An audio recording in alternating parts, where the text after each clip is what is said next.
Hey, it's Lemon. Welcome to the Backlogs. Hope you're doing well. For those of you who have been around for a while, you might remember that I briefly tried to do a challenge run in Nioh 1 back in 2022.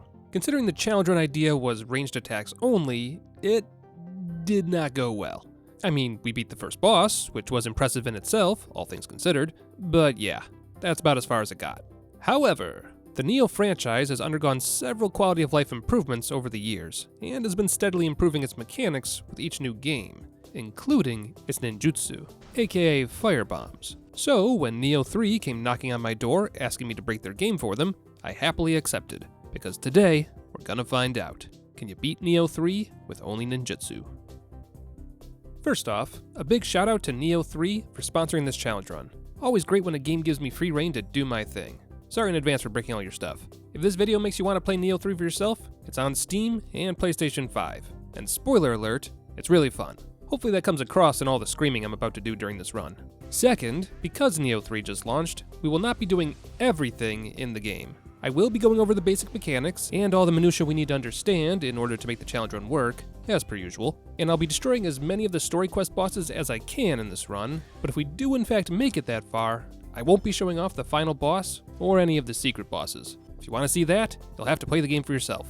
Or just wait for a YouTube thumbnail to inevitably spoil it for you. But with expectations for the run set, let's get this party started. The story, distilled down to its most important points, is that the last shogun has died, and a new shogun must be chosen from his two surviving grandchildren. The strong and motivated Kunamatsu, or Takachiyo, who is mild-mannered and more interested in art than politics. Guess which one we are? Character creation time. The character creator is actually pretty robust, with lots of options to choose from. I never put too much time into these, since my characters tend to be covered from head to toe in armor anyway, but if you're all about inserting yourself into a game, you're in for a good time with this one. And with Takachiyo created, it's time to start the tutorial. As to be expected, there's a lot of mechanics the game wants me to learn, and most of them aren't ninjutsu. But as every challenge runner knows, the tutorial doesn't count.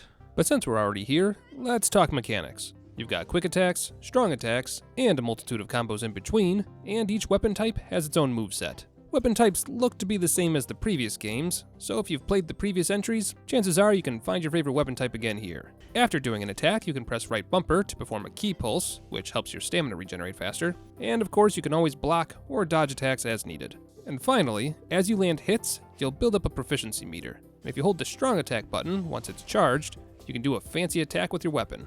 And after the sky darkens and our city is suddenly under attack from yokai, aka demons, we can learn a few more techniques that we'll need to fight supernatural enemies. Damn, nice slam dunk. Give that demon a basketball scholarship. Yokai create yokai realms, which dramatically slow down your stamina regen. But if you do a ki pulse inside these, they'll dissipate, letting you continue to fight unhindered. And if you can reduce an enemy's stamina to 0, they'll get winded, which lets you do a grapple attack for massive damage. Did you get all that? Great. Now toss all of that info out of your brain because we aren't using 90% of it. Because in Nioh 3, you have two styles of combat, samurai and ninja. Each style has its own armor, weapons, and skills. And in a normal run, you'd swap between the two as needed with the single press of a button. But whereas the samurai style is the big armor, stand up and fight playstyle, ninja style is all about hit and run, dodging everything, and evasion. Perfect. You've got the mist form, which lets you create a copy of yourself after doing an attack and dodging around your enemies. And instead of charging a proficiency meter, attacking while in ninja form lets you charge up your ninjutsu. Gone are the days of having a limited number of supplies that only come back when you rest at a shrine. We've got a potentially unlimited supply. But attacking with a melee weapon isn't ninjutsu, is it? So we're not quite out of the woods on that front just yet. And the last basic mechanic we need to cover is the burst break. Whenever an enemy is about to do a super strong attack, they glow red. Press right trigger just before it hits, and you can parry it. Unless you're me. Then you just kinda eat an entire spear in one sitting. For the sake of today's video, I decided that burst breaks are allowed, simply because it's such a core mechanic for the bigger enemies. You do a little bit of damage when you perform one successfully, but it's the equivalent of a single shuriken attack, so I'm not worried about it. Go ahead and make a comment if you disagree. I don't mind. Kunamatsu and I make our way out of the city in an attempt to escape, and our sorceress friend stays behind to set up a barrier to keep the yokai from following it. Oh. Well, looks like Kunamatsu was evil all along. Who could have predicted this? To be fair, we probably should have known, considering his spirit guardian looks like that. But with Kunamatsu turned to the dark side, things aren't looking good for our heroes. You know, considering they're all dead. Like all of them. Everyone's dead. And after a very unsuccessful attempt to fight back, we join the ranks of our friends. Or we would if it weren't for our spirit guardian, Kusanagi, who hops in front of us and begins activating its special power. Oh hey, a shadowy figure. I'm sure that's not story relevant at all. But no time to worry about that. We're about to die. Hey, Kusanagi, if you could activate that power of yours soon, that'd be great!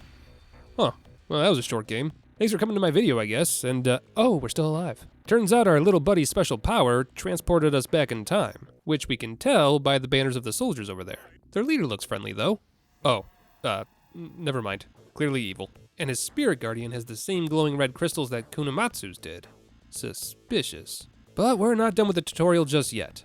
We now get to learn about a few other mechanics. First up is the spirit guardians. You can swap your guardian on the fly, and each one gives you passive bonuses. Considering Nekomata gives us a bonus to our ninjutsu stamina damage and stamina recovery speed, we'll be taking him along for the foreseeable future. Next up is the level up screen. Simple stuff really. Boost a stat and get the expected result. The game shows you how each stat affects your build, and you can respec your levels for free whenever you want, which is really nice for those of us who have no idea what we're doing. Thankfully, the only stat that we need to worry about is skill, since that stat boosts our ninjutsu power. Though I'm sure we'll put a few points here and there as the run goes on. I push my way through the rest of the tutorial, using my ninjutsu as much as possible to get used to them, and the game teaches me a few final mechanics, like how to do ranged attacks. Oh, that brings back memories. Bad ones, but still. Wonder if I should try Neo 1 ranged only again. No, bad lemon, focus. Good to see that the loot drops are still as plentiful as ever. As to be expected, every piece of equipment in this game gives passive bonuses. Most of them will be useless to us in this run, but there's a few ninjutsu-focused bonuses that we'll be hunting down throughout the run, so I'll point them out as they come up. Oh, we also unlocked co-op at this point as well. Apparently, you can play with up to 3 other players in Neo 3. Lots of collab potential on that one. Someone alert the boys. Who are we kidding? I don't have free time. I'm lucky that I can play games for videos, let alone for fun. There's also a pseudo-online mode, where you can summon in NPCs to help you out, or you can summon in aggressive NPCs to fight you to get a chance at their equipment. I won't be doing any of this throughout the run, but it's there for you if you want it. And after finding the officer of another army in this timeline, who's clearly the good guy here based on his aura, it's time to fight the final boss of the tutorial, Yamagata Masakage. So, while we can't officially fight this boss with only ninjutsu yet, this is at the very least a great example of what fights would look like if we were playing normally. See that damage? Those hundreds of damage happening in rapid succession? Well, this is what it looks like when you only use ninjutsu. I'm in danger. It should also be noted that pretty much every single boss in this game has a grab attack. And while they are cinematic as fuck and very cool to watch, they also decimate your health bar, if they don't outright kill you.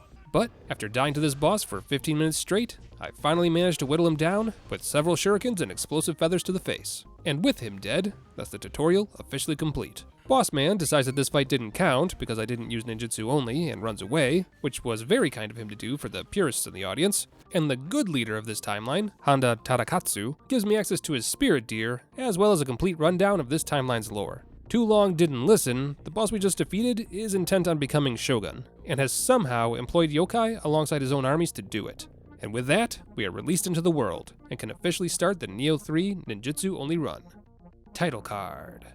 Alright, time to figure out how to make this run possible. If only there was some sort of item that gave me points to put into a skill tree. That'd probably help. Yeah, that'll do.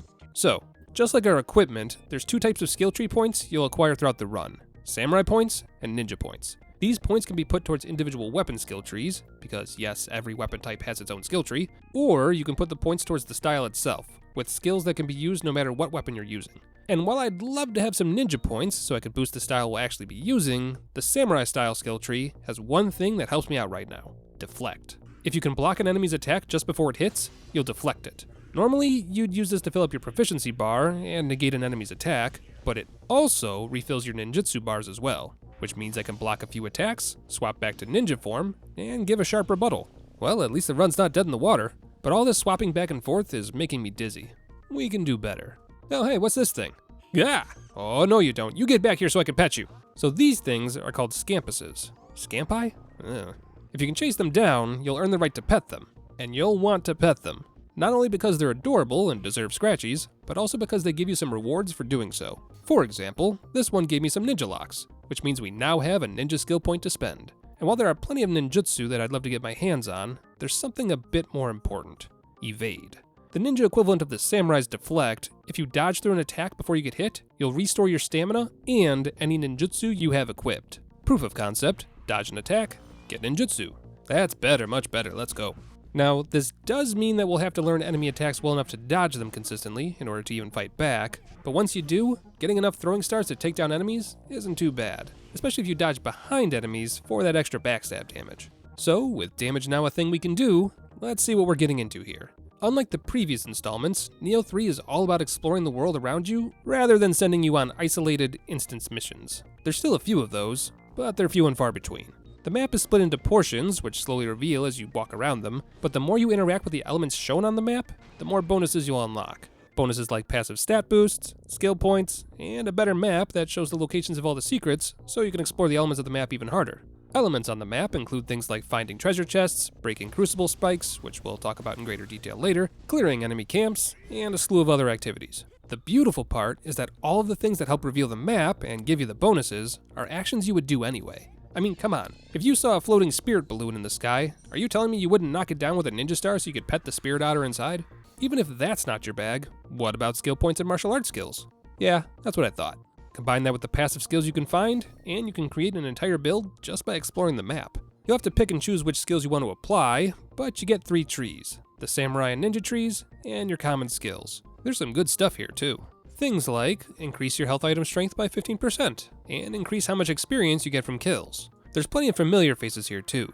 You can still send Kodama back to your shrine, which gives us some much needed passive boosts, like increasing how often health item drops or how effective they are, and you can pray at Jizo shrines to get even more passive skills, though these are only for the Crucible, which we should probably talk about. As you explore the map, there will be a couple choke points. These choke points are the Crucible arenas, where a multitude of enemies will spawn, and you'll need to defeat them all in order to destroy the arena. The kicker here is that if you get hit while in the Crucible arena, you'll not only take damage, but your maximum health will drop as well. Thankfully, you can remove this max HP damage by doing damage to enemies or with a particular Jizo Shrine bonus, but yeah, worth keeping in mind.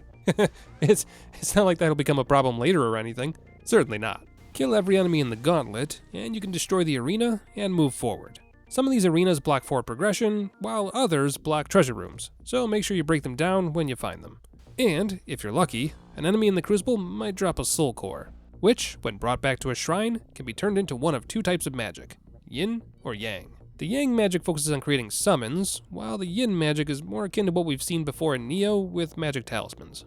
Considering magic is not, in fact, ninjutsu, I can't really speak much more about any of that, since I didn't dive into that system at all. But from what I've heard from other challenge runners, the summon magic is extremely powerful, so maybe keep that in mind if you're struggling. In any case, after finding a ghost who wants me to defeat a yokai that murdered his wife, I finally find another ninja lock, which means I can get some more ninjutsu. And oh, would you look at that? Gunpowder bombs. As if you had to ask. And what better way to test them than on a side quest mini-boss? Oh no, they're slow and bad. I guess they could still be a supplement to my shuriken damage. Nice demon? Oh hey, what's this? Apparently, if enough people die in one spot, an amped up NPC invader called a Blood Edge demon appears around their graves. They're a bit hard. Probably have good loot though. Oh, would you look at that? There's a skill called Shrapnel Bomb just sitting here, all nonchalant. Maybe it's better than the normal firebombs. Yep. And not only are the Shrapnel Bombs better than their gunpowder counterparts, but they also have better burn status buildup, which means we can get some damage over time while we're dodging around regenerating our ninjutsu. It's not super strong, but it can make the difference between a victory and defeat, so don't dismiss it too quickly. Damn, Daniel, look at all that purple. Unfortunately, all the equipment I've been finding up to this point isn't any good for my build, with most of the bonuses being simple things like less stamina consumption or some passive defense boosts. But we'll get there eventually. I did find some charms that increase my damage when it comes to specific ninjutsu though, and I'm not going to say no to 10% more damage to my shurikens. Oh, and for those of you who struggle with lists of equipment, there's a filter system so you can organize your loot. There's even some settings in the menu that make it so you only pick up specific loot rarities. So that's nice. But after exploring everything the map had to offer and bombing several mini-bosses to death, it's probably about time we refocused on the main questline and visited the giant Crucible arena that's formed around the castle in the distance. Oh hey, it's our buddies from earlier. What y'all looking at? Oh. After some short words of encouragement, the army's sorceress Natora offers to lead me to the gate.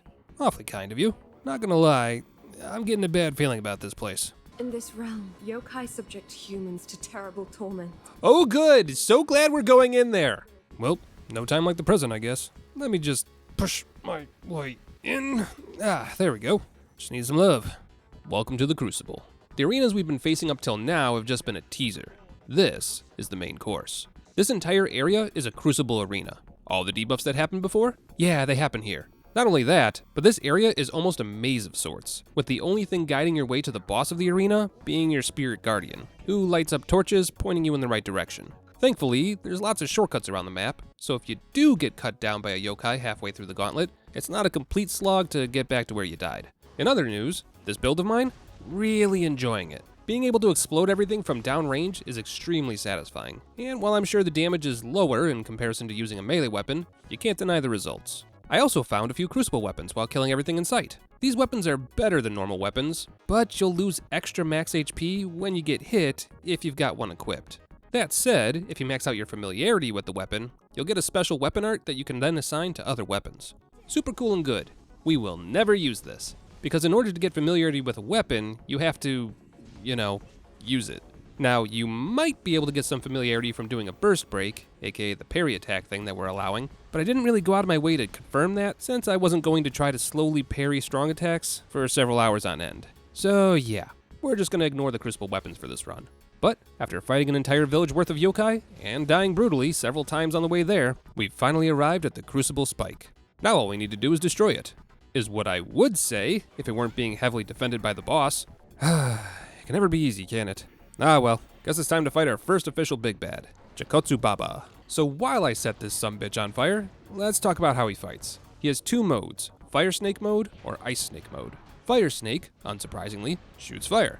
It also does big attacks that do big damage, but are somewhat easy to dodge, while its Icy brother is more about fast attacks that do less damage but come at you rapid fire. As far as fights go, this one was a rough entry point. I died to this boss for over an hour, and it's not like there's a long walk to get here. The respawn point is right at the entrance of the fight. Thankfully, you can always respec your skill points and stats, so I was able to try a few different ideas during that time, but most of them were pretty garbo.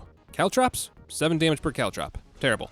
Ground fire traps? Good damage, sure, but terrible burn buildup, slow deployment time, and awful against this particular boss, since he doesn't really move around a whole lot, which means most of my traps just sit there unstepped on.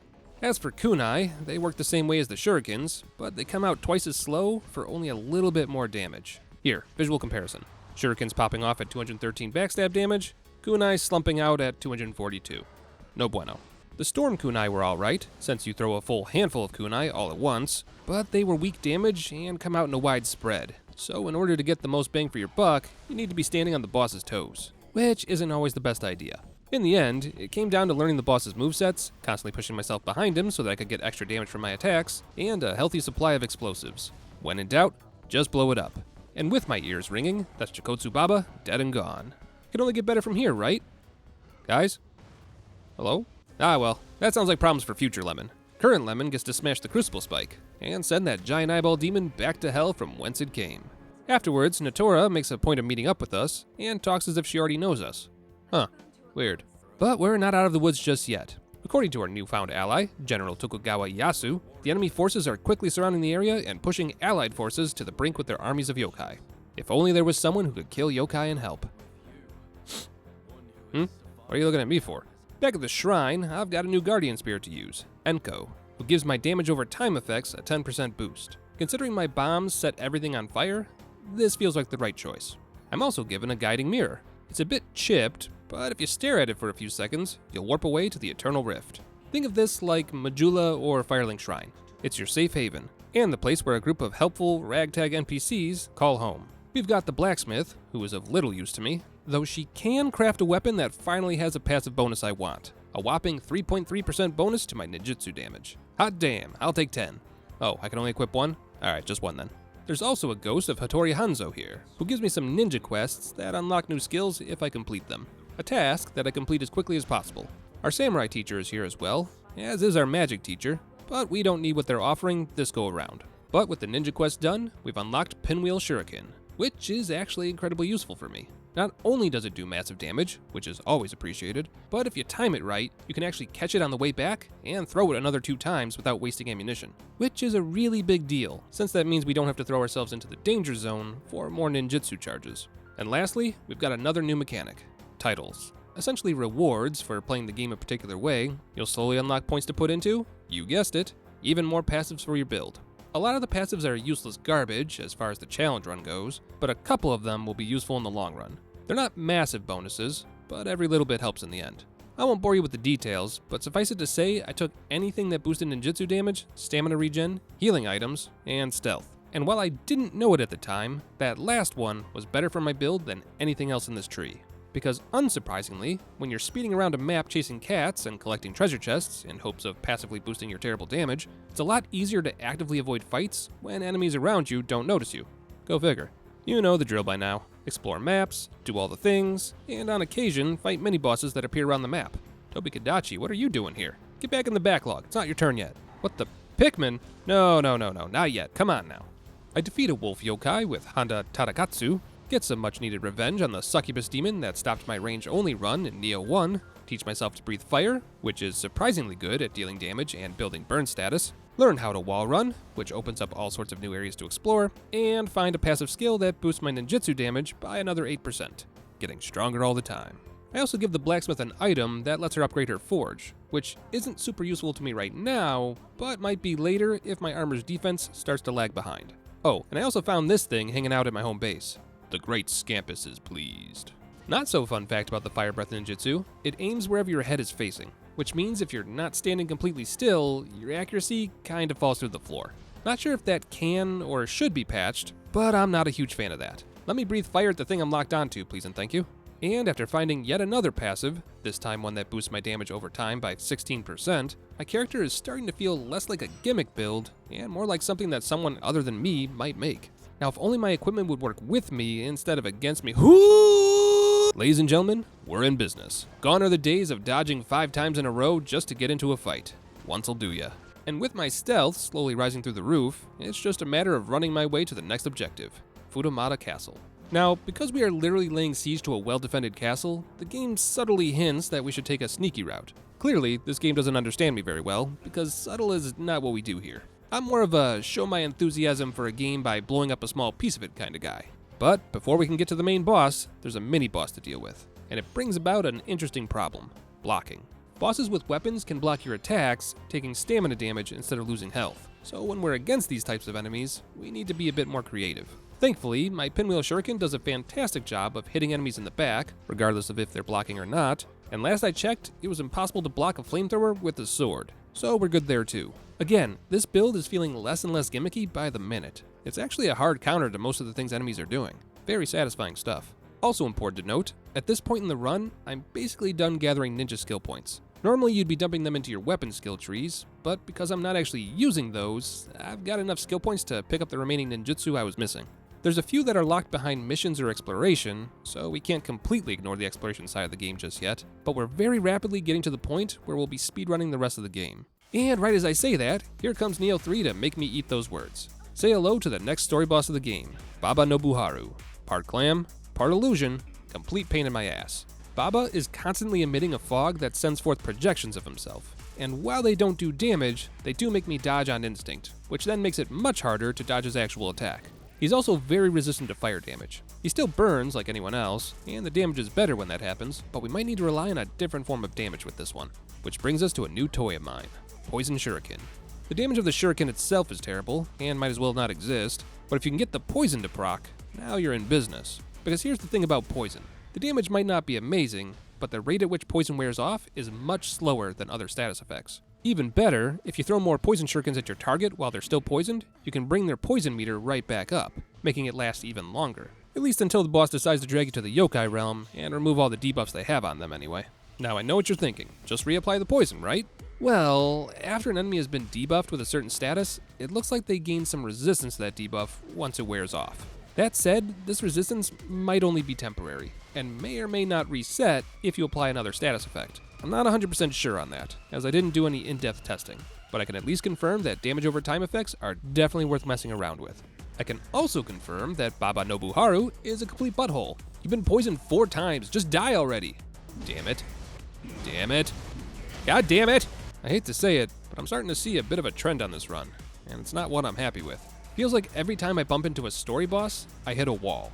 I have to play around with all the different damage types and ninjutsu speed to figure out which works best, get cut to ribbons multiple times trying them out, then go back to the drawing board and try again. Throw in a little equipment swapping every now and again in hopes that a few % changes here and there will make the difference, and repeat ad nauseum until either my head or the brick wall breaks. You know the most frustrating part of it all? In the end, the solution was to stick with what I more or less started with.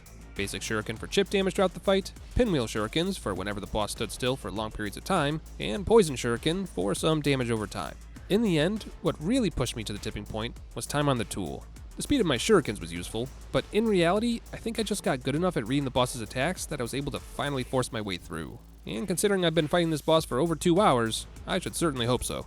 But there's good news at the end of the tunnel, because after beating this boss, my blacksmith can now make new armor types, one of which is a set that has ninjutsu gauge charge up on all of its pieces. The whole set only nets you a 9.5% boost, but that's 9.5% more than we had, and we take what we can get. But with the big bad defeated, the rest of the army begins its advance. Unfortunately for us though, it's an ambush. Needless to say, things do not go well. Well, guess it's time to load up on ghost peppers and save the day. Oh, that soldier's dead already. Alright, you two go left and I'll go right. We'll get him with the old pincer maneuver, and they've just been crushed to death by rocks. Okay. Alright, little buddy, you and me. With the power of friendship, we can overcome. Little buddy was just decapitated. You know, I'm starting to think I'm not very good at saving the day. But that's alright, because I am good at killing bosses. Eventually. And it's time for a grudge match against Yamagata Masakage. Long time no see, pal. You do something different with your hair? Looks good. You know the deal.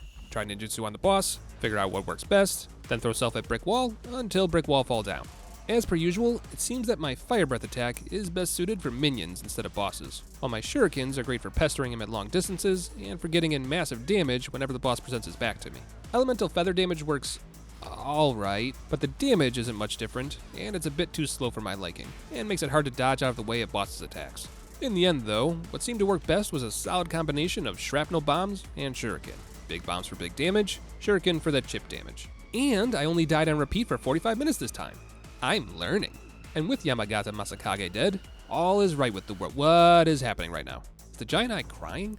Oh, that's how Cruiser Night spreads. Fascinating. How terrible, what an awful thing that's happening right now. And oh, would you look at that? Tokugawa Ieyasu is stuck in the middle of all that, completely on his own. I'm sure he'll be alright. Ugh, okay, fine, I'll go get him. Honestly, every time I turn around, I'm telling you. Oh hey, you're a familiar face. Don't laugh at that joke. But after a short sprint through the Crucible, we find the actual boss of this timeline, Takeda Shingen. So, good news, bad news. The good news is that he's just a dude, and therefore is not super resistant to fire damage or bombs. Yay! The bad news is he's just a dude, which means he has a weapon and can block most of my attacks. Yay. But good news again, because he's just a dude, we can actually break his stamina with just ninjutsu, which means free damage for us and death for him. GG, amigo. Tell the yokai in hell that I say hello. Oh, right, you have a spirit guardian. This is gonna be a problem for me, isn't it? Well, I guess Shingen isn't interested in instant revenge, because although he apparently is immortal, he just kinda saunters away to regroup. Alright then, I'll just, be here. But with the boss defeated, I can stab the crucible spike and send the giant eyeball packing. Good morning, Japan. Today's forecast is clear skies with a high of 72, but make sure you bring those umbrellas, because there's a 40% chance of yokai in your area later today. Anyway, after doing a bit more exploring of the area to get more levels and a few more passives for my build, I decided to continue the story quest and pursue our immortal enemy for a rematch. Looks like he's decided that beating me fairly isn't an option though, because this time, he's going full yokai mode. My, what big arms you have. You look lonely. Why don't you bring those big arms over here and give me a hug? Weirdly, this boss wasn't much of a stumbling block for the run. I had to rearrange my tools to focus on constant chip damage, but between being able to keep my distance and rushing in to get backstab damage with my storm kunai for bigger damage, it only took 3 tries for the boss to go down. For real this time.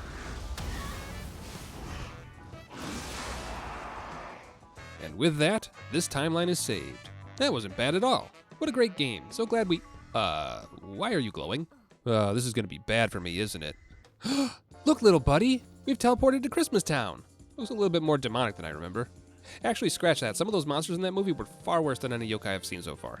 So remember how big the map was? Yeah, turns out we're going to be warping through time and visiting several time periods, which means the size of this game just quadrupled. Goodbye, free time. We hardly knew ye. But it's not all bad news. Back at the home base, Hanzo gives us our next ninja quest, which means we can unlock some new ninjutsu. Toxic ground fire, noxious ground fire, and earthen wall. We will never use any of these because I'm a stubborn jackass, but these are probably very useful in the right situation. We've also unlocked the tea house. This is a multiplayer mechanic where you pick a team and try to earn points for it for passive bonuses, but you don't have to go online to get the benefits of joining a clan. There's some good ones in here, like better poison status buildup and damage over time, but I went with the clan that gave me increased damage every time I evaded an attack, as well as reduced the stamina it cost to dodge. And if that's not enough, you can donate goods to your clan to improve your rank, which gives you larger bonuses. Considering I'm not using most of my weapons and have no use for any of the samurai equipment, that's an easy choice for me. Granted, it's nothing huge, but as with all the passives in this game, every little bit helps. Which is great, because up next is Father Christmas himself. And somebody's lost the holiday spirit. Let's see if we can't fix that. Here, have some holiday cookies. They're a little sharp, but they've got sprinkles on them. Also, can confirm that dodging an attack boosts your ninjutsu damage. It's not much, but it's better than it not working. And after giving Saint Nick a few presents of my own, that's another boss down, and the NPC helper of this timeline met. Hey, how's it going? If you could just point me in the direction of the world-ending evil, that'd be great. Oh, there's 4 of them this time. Or rather, 3 evil barriers that are preventing me from destroying the source of this timeline's problems. Alright, let's make it quick. But first, a slight detour. After talking with fellow challenge runner Akane, who's doing a challenge run of his own in Neo 3, Akane pointed out that I had missed an item that might be of interest to me. I don't know why he was so insistent I go back for it. It's not like it's anything important. Oh. Huh, that's weird. They're called fire shuriken, but they don't do fire Wait a minute. Wait a minute now! You didn't say anything about them being explosive shurikens. Way to bury the lead, my guy. Nah, he's a good egg. Go check his channel out. The man does challenge runs that nobody else wants to do.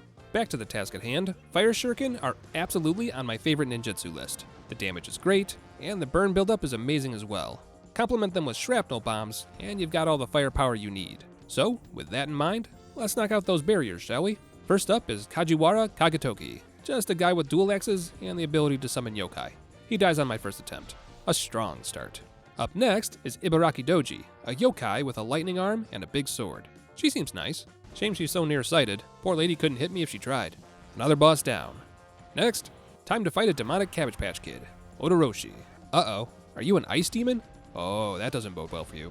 I got just the thing. Eat this! Oh, look, if you make it angry enough, it can stand up. Good for you. Shame that standing up doesn't help you with that burn damage. And with that, we should be able to enter the Crucible now. Alright, you all know the drill. Get in, kill the boss, get out. Easy. It's pretty much the same as before. Bad guy decides to inject himself with the T-virus, bad guy transforms into a yokai hybrid, bad guy tries to kill us. But as amped up as these bosses are starting to get, I'm still blurring past them all. This combination of shrapnel bombs and fire shuriken is really doing numbers, and those numbers only get bigger when I start dodging attacks. Like, really big. In fact, I haven't had to fight a boss more than 3 times for the last 5 boss fights. Is this it? Did I get good? Am I the Neo now? I have no idea what I'm talking about. But with another giant eye destroyed, that's another timeline saved. I think I'm getting the hang of this. Oh, there's also a story beat where the good guy's right-hand mage is the same sorceress we met up with in the other timeline. Right. Where and when are we now? Year 247, huh? That's a bit further back than I was expecting. Same beats as before, though. Fight off some new, gross demons that remind me of Dead Space enemies for some reason. And after a little more speeding through areas, we're at the first boss. It's the sorceress again. Alright. So while I absolutely demolish this boss, I'll fill you in on what's going on here. Basically, we've gone back to the start of all these Spirit Stone problems. As you might remember, our Spirit Guardian is also Kusanagi, which means our little buddy was not always the cuddly little ball of light that he is today. This is also the original version of our sorceress friend, Himiko, possessed by Kusanagi and desperately trying to right things in this timeline. Looks like she needs a bit of help though. Sorry Kusanagi, hopefully you'll have a better go of things in the next cycle. Himiko tells me she's actually the ruler of this timeline, and her brother has gone and found a giant spirit stone, using it for war and to enhance his own strength. And now, with the original version of the magic mirror that we've been using to travel across time, she intends to remove him from this world. Which is the game's way of saying that I need to remove him from this world. Say no more, Neo. Give me a few minutes, and I'll have this all sorted. Hold, please.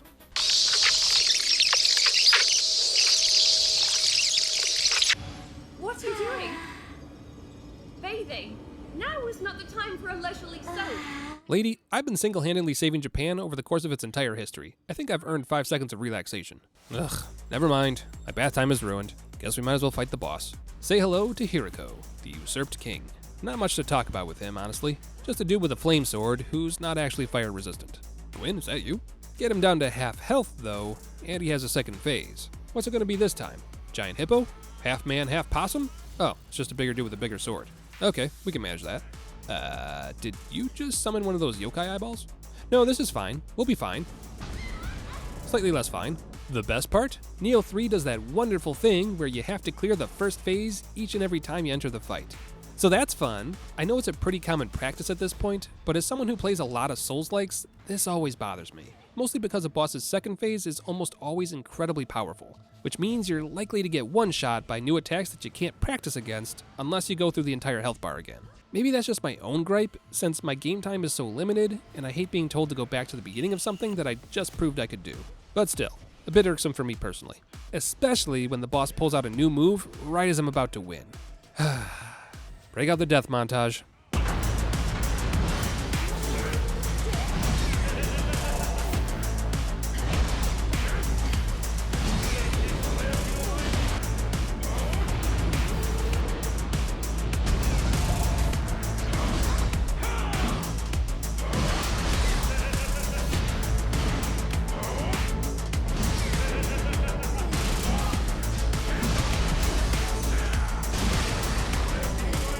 Finally, after over an hour of attempts, my explosives bring down Hiriko, and with him weakened, Himiko breaks out the magic mirror and banishes him to the Eternal Rift. You couldn't have pulled that out an hour ago? Ah well, better late than never, I suppose. And with him trapped inside, the world is safe again.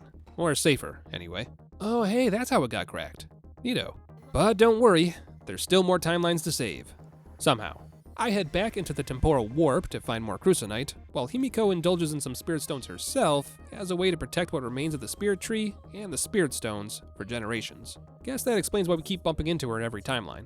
Oh hey, we're back at the start of the game, but this time we have all of our skills, which means I can fight my way through the tutorial with ninjutsu. See that, commenters who said the run was dead? All fixed. Go ahead and edit your comment. I'll wait. They left already, didn't they? In any case, because of our newfound strength, we can actually protect all of our NPC friends that originally died the first time. That's good, but now there's even stronger yokai about, and they hit like a frickin' freight train. That's bad. But I've been playing this game long enough that I can take them down on the first try. That's good. But Tokugawa Kunamatsu is still cursed and evil. That's bad. But now that I've got exploding shuriken and bombs, he still takes damage when he blocks all of my attacks. That's good. But even after defeating Kunimatsu and stabbing his spirit guardian in the face, it's revealed that Kunimatsu has been possessed by Hiriko this entire time, and Hiriko, despite being stuck inside a magic mirror for thousands of years, is somehow stronger than ever, and now my spirit sword can't puncture his crucinite. That's bad. Can I go now? And with Kusanagi taking me once again through time, we find ourselves 200 years in the future. Looks like Hiriko's been busy without me there to stop him, huh? This place is swarming with yokai and traps. Call me crazy, but I think we're finally in the endgame. But with that in mind, maybe it's time we visit Hattori Hanzo one last time. If we complete his quest, which just has us fighting him, we unlock several new ninjutsu. They're upgraded versions of those elemental feathers that I stopped using back in the beginning of the run, and these ones are much more varied. You've got a water version of the Storm Kunai, a wind AoE that blasts around you like a shield, Firestorm from Dark Souls, and a lightning bolt that goes through several enemies. Sounds useful. You know what else would be useful? A gun. Hey Neo, I'm a fan of the rifles you let me use and all, but I want that. Can I have that? Damn it, Neo, that's not what I meant and you know it. You know what? I'll say it. I need a gun kata Souls-like. Someone make that happen. Someone make that happen!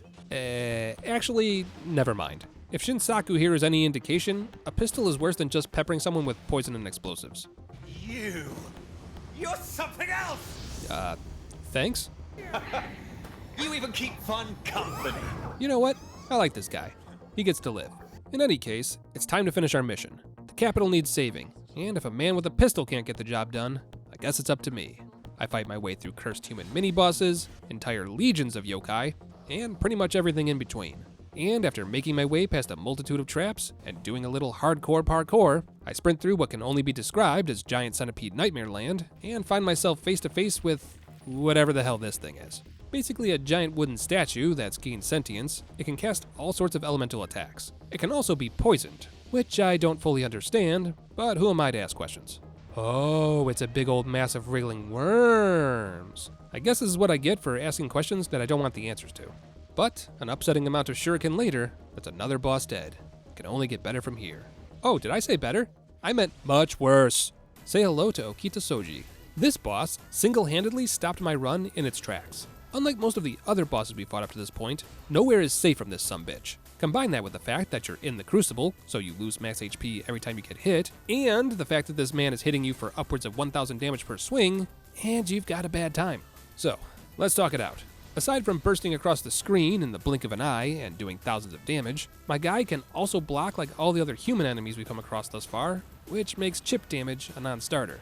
And while poisoning him is certainly doable if you can find space between his blocks, setting the man on fire for a significant amount of time is nigh impossible, since he dashes around. And just like us, if an enemy does a dash action, it significantly reduces burn status. His burst skill is also incredibly fast and hits multiple times, so good luck parrying that bad boy. And that's just phase 1.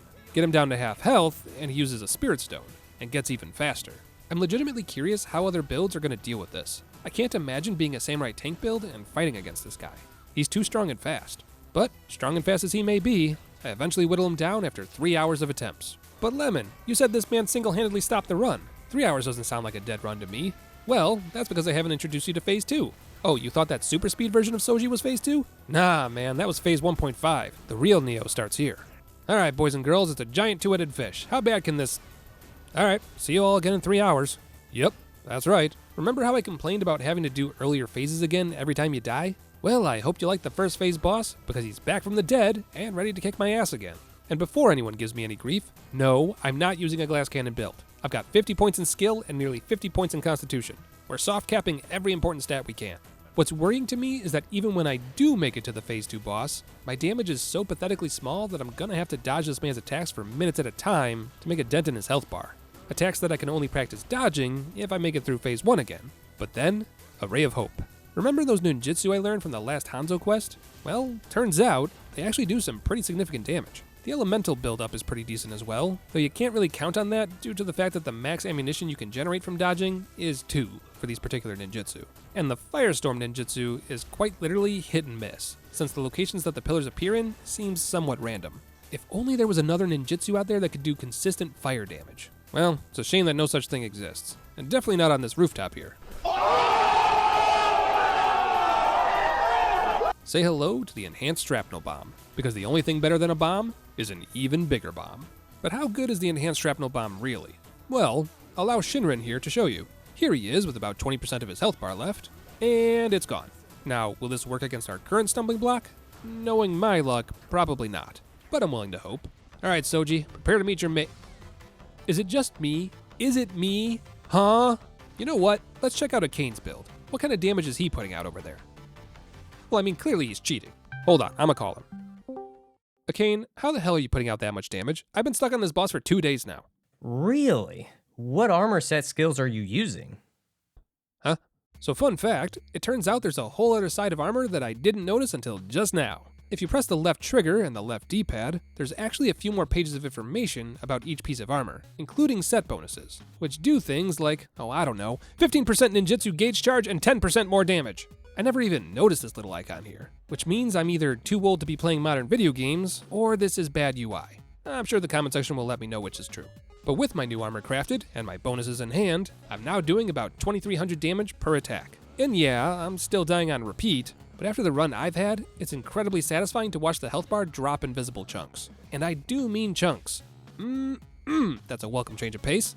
But now the tricky part. While phase 1 is now a bit easier to manage, we have to create a build that can handle both phase 1 and phase 2. Because while you can technically switch ninjutsu in the middle of a fight, I wouldn't recommend it. And what works great against phase 1 can be absolute cheeks in phase 2 if it's the wrong damage type.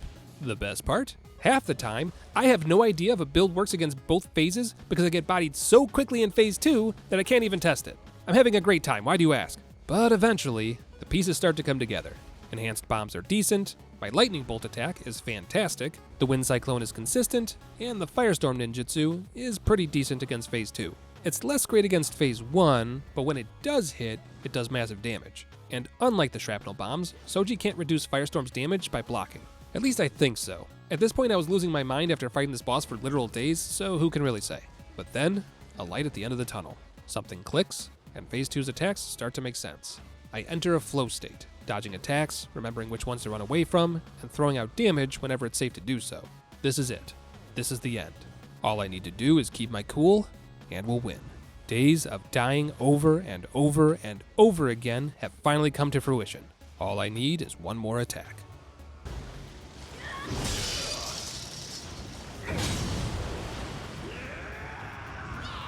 Holy God in heaven, it's over.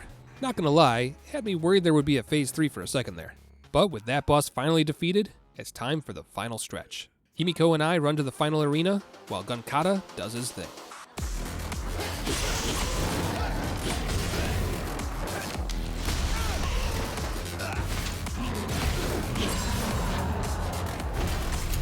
God, I hope that man lives. This is it. The end of all things. It's all or nothing from here on out. The only thing between me and the credits scene is a gauntlet of the strongest yokai in the game. Yokai that are difficult to fight on their own, and even harder when paired together. Every hit you take is another chip off your maximum health. Every mistake is enhanced twofold. And every victory, a step closer to the end. And should you brave the gauntlet, there's one final challenge for you to face. The ultimate evil. The creator of the Crucible. The unblinking eye that has looked down on us this entire game. The Death Veil. It's been a long time coming, but we're finally here. Now earn your name, and do your best to kill me. And that, ladies and gentlemen, is where we have to leave it. I know, but I'm not allowed to ruin the ending for you. In case it didn't come across in the video, this was actually a really fun time. I know there were a couple of choke points that I struggled with, but that's just the nature of playing a game wrong on purpose. And if Akane's footage was anything to go off of, we were playing at a very heavy disadvantage the entire time. So I can only imagine how much better those bosses would have been had I, played the game properly. A big thank you again to Neo 3 for sponsoring this challenge run. If you want to play it for yourself, there's a link in the description or pinned comment. It's on Steam and PS5. And if this looked at all fun to you, you should definitely pick it up. The combat feels great, the exploration was actually very enjoyable, and I'm already hoping that this video does well enough that I can justify playing through the game again with another challenge run. Maybe a Magic Summons only run. Ooh, or Fist only. I swear I saw a few skill tree nodes that make that a viable build. God, can you imagine? But in any case, that's all I've got. Thanks for sticking through to the end. Really appreciate you being here. And as always, take care of yourselves, be good to one another, and I'll see you all again soon.